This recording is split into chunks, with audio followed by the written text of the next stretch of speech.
আপনি কথা বলতে থাকেন, লিখতেন বাদ যাবেন, অসুবিধা নেই।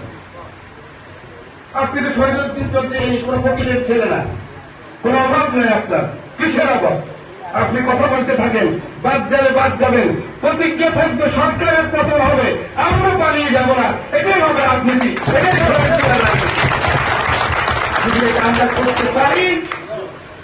এখনো ভাই টেন্ডারের থেকে ঘুষ নিতে চায়, চাকরি দেওয়ার থেকে ঘুষ নিতে চায়, পুলিশের থেকে ঘুষ নিতে চায়, কারা নিতে চায়? গরিব লোকে দিতে চায় না, আমাদের নেতৃবৃন্দরা নিতে চায়।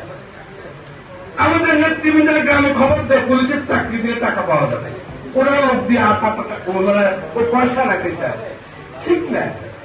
এত শিক্ষা আমাদের।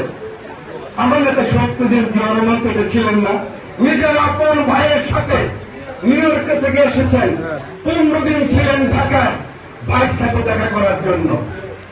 যারা এনএচএসপি সাহেব এসব ইতিহাস জানেন। আমাদের মেজর জেনারেল মীর শওকত আলী, উনি ছিলেন পিএসও, প্রেসিডেন্টকে বলেছেন বড় ভাই দেখা করতে চান, 3 বার বলার পর বলছেন ভাইকে বড় বগুড়া থেকে ঘুরে আসতে, উনি বাড়ি যাবে না, যাবে। বগুড়া থেকে ঘুরে আসছে 10 দিন থাকা, আবার হোটেলে উঠছে, ভাইয়ের বাসায় কিন্তু উঠে নাই, কারণ জানে ভাইকে এন্টারটেইন করবে না। ছোট ভাই বড় ভাইকে পিতার মতো জানতেন শহীদ প্রেসিডেন্ট জিয়া রহমান। আবার যখন ফোন করেছে মীর শওকত আলী বলছে স্যার বড় ভাই আবার এসেছে, তাহলে আমরা তো আগামী মাসে নিউ ইয়র্ক যাচ্ছি জাতিসংঘের মিটিংয়ে, ওনার সাথে ওখানে দেখা করছি। দেখা না করে চলে গেছে। অনেকদিন পর যখন ঘরের মধ্যে নিজস্ব লোকের একটা খুনটুসি করে না, মন্ত্রী হোক প্রধানমন্ত্রী হোক আপন লোকেরা, যেমন এনএসএসপি যখন ঘরে থাকে শ্যামলে তখন নর্মাল সময় কথা বলে না, তারা হেরেছে সেরেছে। তো ওরকম সময় মীর শওকত আলী বলতেছিলেন স্যার 2 বার কথা হলো, বড় ভাই আসলেন, আপনি এত শ্রদ্ধা করেন, গল্প শুনিয়েছেন পিতার মতো। জানো নিউ ইয়র্কের থেকে আনছে 15টা তকবীর, বগুড়ার থেকে আনছে 10টা তকবীর, কমপক্ষে মোট 25টা।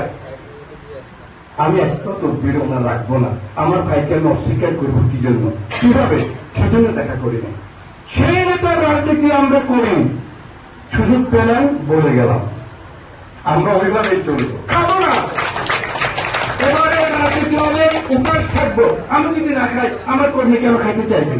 ওটা আমাকে ঠিক হইতে হবে, সিবি সাহেবকে ঠিক হইতে হবে, মুনির সাহেবকে ঠিক হইতে হবে, ও হাবিব সাহেবকে ঠিক হইতে হবে, এলিচন্দ্রীকে ঠিক হইতে হবে, আমাকে ঠিক হইতে হবে, শাহাবুদ্দিন সাহেবকে ঠিক হইতে হবে, বাকিরা ঠিক হয়ে যাবে, ঠিক আছে।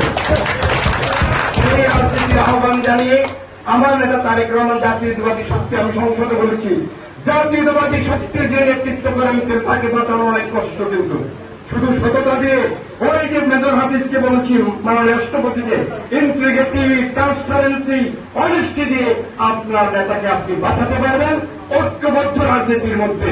যদি আমরা ঘুষ না খাই, দুর্নীতি না করি, ভাই আপনার জন্য তো বাজেট হচ্ছে রে ভাই, আপনার জন্য সংসদে পাস হয়ে গেছে। আমার যারা 70 বছর ক্ষতিগ্রস্ত হয়েছেন, তিনি জুলাই যুদ্ধের মতো, ওই মুক্তিযুদ্ধের মতো আপনি তো ভাতা পাবেন, রাষ্ট্র মেঘায় আপনাকে দিবে। তবে এসব কাজে আমরা জড়িত হব না। আমি আশা করি আমি আপনাদের সন্তান হিসাবে এই লড়াই করে যাব শেষ দিন পর্যন্ত। আল্লাহ হাফেজ, বাংলাদেশ জিন্দাবাদ।